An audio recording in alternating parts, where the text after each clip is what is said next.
Hello, this is Ron Paul with your weekly update for April 5th. As we head into the summer driving season and gasoline prices are again creeping up, the administration has announced plans to explore opening up more offshore areas for exploration and drilling.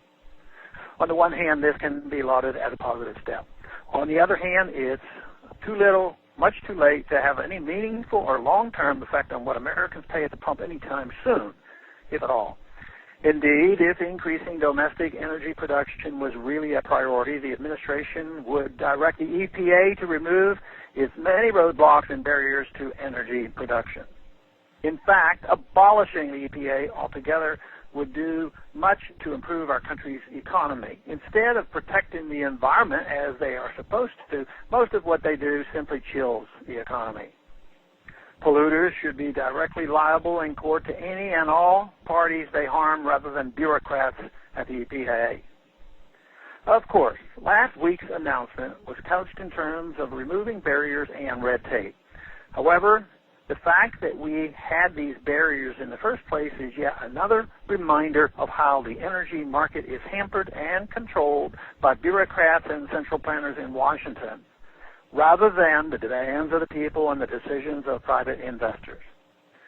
Consider how extremely negative our government's reaction has been to other governments around the world that have nationalized their oil and energy industries, such as Venezuela and Iran.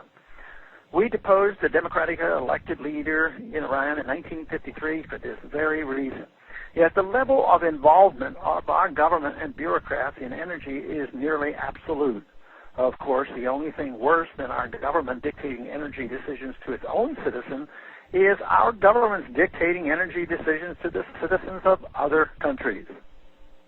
Along with the waste of prohibitions that leave our own natural resources untapped is the waste our government perpetuates with subsidies to alternative fuel sources.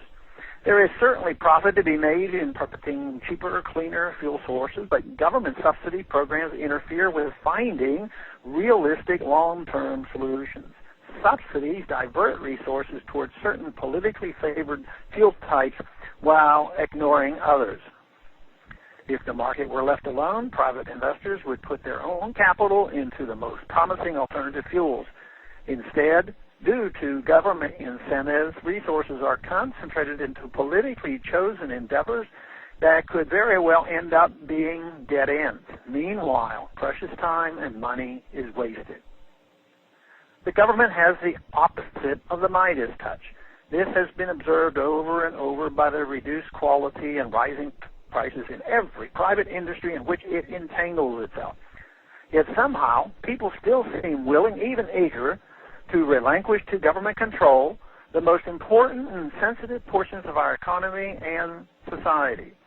Education, healthcare, and energy are all unfortunate examples of industries that are, in my opinion, far too important to be left to the government control, when it is the market that has the golden touch.